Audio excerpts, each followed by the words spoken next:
Hello students, पिछली class में हमने सूरदास जी के पद में पहला पद पढ़ लिया था। आज की क्लास में मैं आपको अगला पद पढ़ाऊंगी। देखिए पद नंबर 2। इसका संदर्भ और प्रसंग आपको स्वयं करना है। संदर्भ वही का वही रहेगा जो ऊपर वाले पद का था। प्रसंग इसका चेंज होगा। इसमें देखिए इस पूरे वाले पद में गोपियां जो है कृष्ण के कपटपूर्ण व्यवहार पर व्यंग कर रही है, क्योंकि जो कृष्ण है वो उन गोपियों को छोड़कर चले गए हैं और उद्धव को उनका संदेशवाहक बनाकर भेजते हैं। तो जो श्री कृष्ण ने उनके साथ कपटपूर्ण व्यवहार किया है उसके ऊपर व्यंग करते हुए वह उद्धव को कह रही है कि मधुकर श्याम हमारे चोर। गोपियां उद्धव से कहती है कि है मधुकर अर्थात है उद्धव, ये जो श्री कृष्ण है वह हमारे चोर है, क्योंकि उन्होंने हमारे मन को चुरा लिया है। मन हरि लियो तनक चितवनी में, श्री कृष्ण ने हमारे मन को हर लिया है, मतलब चुरा लिया है। तनिक चितवनी, जरा सी तिरछी दृष्टि में ही उन्होंने हमारे मन को चुरा लिया। मैं चपल नैन की कौर, और अपने इन चंचल तिरछे कटाक्षपूर्ण नैनों से उन्होंने हमारे हृदय को अपने कब्जे में कर लिया है।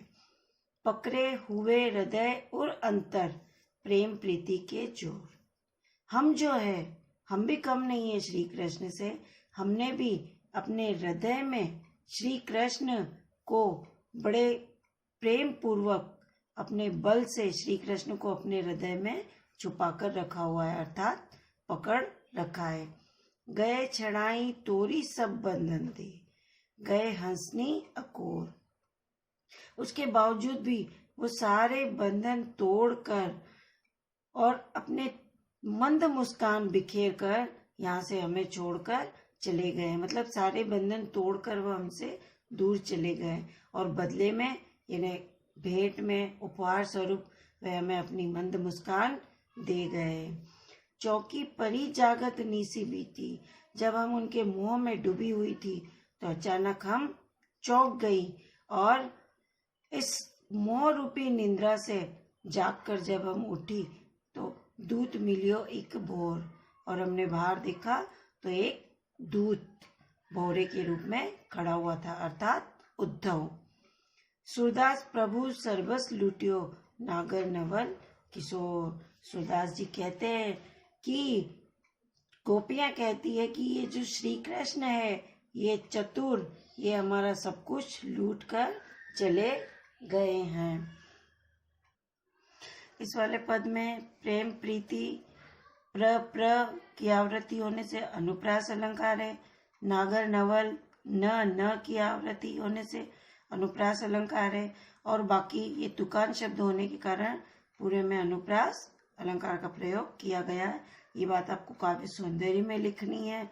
और श्री कृष्ण का जो कपटपूर्ण व्यवहार है उससे व्यथित होकर वो श्री कृष्ण पर व्यंग कर रही है, इस भाव को भी आपको काव्य की पंक्ति में लिखना है।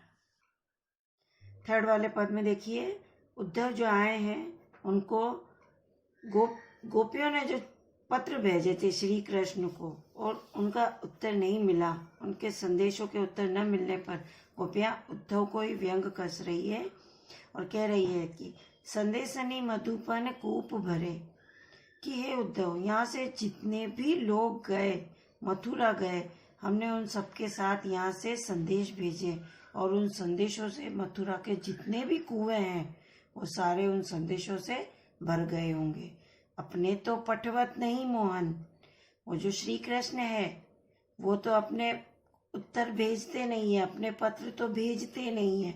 हमने फिरी न फिरे, और जो हम भेजते हैं उनके भी वो जवाब वापस नहीं भेजते हैं। जितने पथिक पटे मधुबन को, जितने भी पथिक यहाँ से मधुबन को गए हैं बहुरी न शोध करे, वो वापस नहीं आए। क्या पता या तो वो रास्ते में खो गए या न जाने कहीं मर गए। न तो संदेश आए हैं और न वापस संदेशवाहक आए हैं। केवे श्याम सिखाई प्रमोदे, शायद जो वो संदेशवाहक यहाँ से गए थे श्री कृष्ण ने उनको सिखाकर अपने बस में कर कर उन्हें वहीं रख लिया हो कि कहूँ बीच मरे, या कहीं वो संदेशवाहक बीच में ही मर गए हो। ये सारी संभावनाएं गोपियां उद्धव के समक्ष व्यक्त कर रही है कि उन्होंने जो संदेश भेजे हैं उन संदेशों के जवाब नहीं आए तो ऐसा ऐसा हुआ होगा।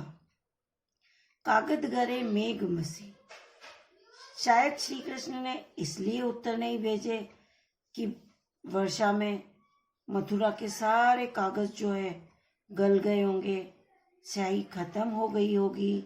मसी यानी स्याही, लिखने की स्याही खत्म हो गई होगी।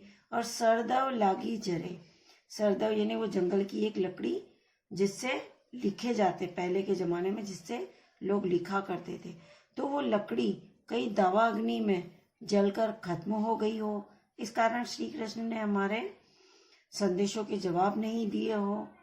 सेवक सुर लिखन को आंदो, और जो सेवक है लिखने वाला वो अंधा हो गया हो, और पलक कपाट अड़े, उसके जो पलक रूपी कपाट है वो बंद हो गए हो, अर्थात वो अंधा हो गया हो, इसलिए वो लिखने में असमर्थ रहा हो। इस कारण श्री कृष्ण हमारे जवाब नहीं भेज रहे। इस पूरे पद में गोपियां संभावनाएं व्यक्त कर रही है, इसलिए यहाँ पर संभावना अलंकार होगा।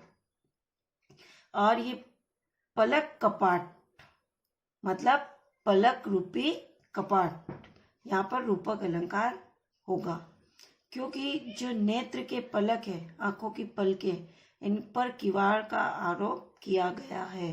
मतलब इन जो नेत्र है इनको, इनकी तुलना दरवाजों से की गई है, इस कारण यहाँ पर रूपक अलंकार होगा। रूपक अलंकार में आरोप किया जाता है, उपमेय में उपमान का आरोप कर दिया जाता है। तो यहाँ पर नेत्रों पर दरवाजे का आरोप किया गया है, मतलब नेत्रों को दरवाजों के समान बताया गया है, इस कारण यहाँ पर रूपक अलंकार होगा। और बाकी सब में अनुप्रास अलंकार तो है ही। इसमें अतिशयोक्ति अलंकार भी होगा, क्योंकि गोपियों ने अपने व्यंग को बड़े ही बड़ा चढ़ाकर प्रस्तुत किया है, इसलिए यहाँ पर अतिशयोक्ति अलंकार भी होगा। अतिशयोक्ति अलंकार में किसी भी बात को अत्यधिक बड़ा चढ़ाकर प्रस्तुत किया जाता है, वहां पर अतिशयोक्ति अलंकार होता है। ये जितने भी अलंकार बताए जा रहे हैं पद में, ये आपको काव्य सौंदर्य में लिखने हैं। अब हम 4 नंबर वाला पद देख रहे हैं, जिसमें उद्धव गोपियों के लिए निर्गुण ब्रह्मा का संदेश लेकर आया है, तो वो उसको अस्वीकार करते हुए अपने मन की जो विवशता है वो प्रकट कर रही है। देखिए, उद्धव मन माने की बात है। गोपियाँ कह रही है कि हे उद्धव, हमारे मन मानने की बात है। हमारा मन जिस चीज में अच्छा लगता है, हमारा मन में जो अच्छा लगता है, जिसमें सुख आता है, वही कार्य हम करते हैं। जिस प्रकार दाख छुआरा छाड़ी अमृत फल, विष कीड़ा विष खात। विष कीड़ा एक प्रकार का ऐसा कीड़ा है जो विष खाता है, यानी गंदगी खाता है। तो वो जो विष कीड़ा है उसको आप कितना भी दाख यानी अंगूर, छुआरे, अमृत रूपी फल भी दे दो, वो उन सबको छोड़कर विष ही खाएगा, क्योंकि उसको विष खाने में ही संतुष्टि प्राप्त होती है, उसका मन उसी में अच्छा लगता है। ज्यों चकोर को देई कपूर, कोई तजी अंगार अगात। चकोर एक प्रकार का पक्षी है जो अंगारे खाता है। तो जिस प्रकार जो चकोर पक्षी है उसको कपूर रूपी ठंडी शीतल वस्तु प्रदान कर दी जाए, उसके बावजूद भी वो अंगारे ही खाता है, क्योंकि उसको अंगारे खाकर ही तृप्ति मिलती है। मधुप करत घर फोरी काट में। मधुप भंवरा जो होता है वो सख्त लकड़ी के अंदर अपना घर बनाता है, फिर भी वो कमल की पंखुड़ियों पर बैठा रहता है, और सूर्यास्त होने पर भी उन कमल की पंखुड़ियों में ही बंद हो जाता है, क्योंकि उसका मन वहीं लगता है, उसके मन को वही अच्छा लगता है। जो पतंग हित जानी आपनो।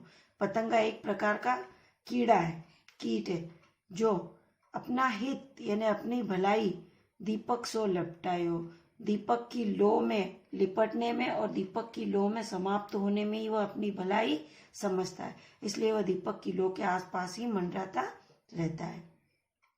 सूरदास जी कहते हैं कि सूरदास जाको मन जासो सोई ताही सुआत। सूरदास जी कहते हैं कि जिसका मन जिस चीज में जिस वस्तु में लगता है उसे वही सुहाता है। इस पद में उदाहरण अलंकार का प्रयोग किया गया है क्योंकि उन्होंने उदाहरण दे देकर अलग अलग पक्षी भंवरे इन सब का उदाहरण देकर अपनी बात समझाई है। और इसमें उपमा अलंकार का भी प्रयोग है क्योंकि इसमें स्वभाव की तुलना की गई है कि जिसका स्वभाव जैसा होता है उसको वही पसंद आता है, तो स्वभाव की भी तुलना की गई है, इसलिए यहाँ पर उपमा अलंकार है। उपमा अलंकार की डेफिनेशन देखिए कि काव्य में जहाँ किसी व्यक्ति या वस्तुओं की रंग रूप गुण स्वभाव स्थिति आदि की तुलना या समानता किसी अन्य व्यक्ति या वस्तु के साथ की जाती है तो वहाँ उपमा अलंकार होता है। इन सब के स्वभाव की तुलना की जा रही है, इसलिए यहाँ पर उपमा अलंकार है और इन्हें उदाहरण देकर प्रस्तुत किया जा रहा है, इसलिए उदाहरण अलंकार है। अब आपको इन चारों पदों की व्याख्या करनी है। इनके काव्य सौंदर्य में इनमें जो भी अलग अलग अलंकार निकले, जिस पद में जो अलंकार निकला वो उसी के काव्य सौंदर्य में लिखा जाएगा। और अनुप्रास तो पूरे ही सारे ही पदों में है और ब्रज भाषा और संवाद पलक शैली सभी के काव्य सौंदर्य में लिखी जाएगी। ये क्वेश्चन आंसर से ये आपको अपनी फेयर कॉपी में करने हैं। और ये जो अति लघुतरात्मक प्रश्न है इनको तो आप शॉर्ट अपनी बुक में ही कर सकते हैं और लघुतरात्मक और निबंधात्मक दोनों ही आप अपनी कॉपी में कर लेंगे। और जो ये व्याख्या दी है उसको अलग से ना करें क्योंकि ये व्याख्या इनके साथ हो जाएगी। अब काव्य भाग में हमारा ये सूरदास जी के पद फर्स्ट चैप्टर कंप्लीट हो चुका है। आपको अपनी फेयर नोटबुक में अच्छी तरह से करना है और इनकी व्याख्या की एक एक लाइन समझकर इनका अर्थ अपनी लैंग्वेज में लिखना है। धन्यवाद।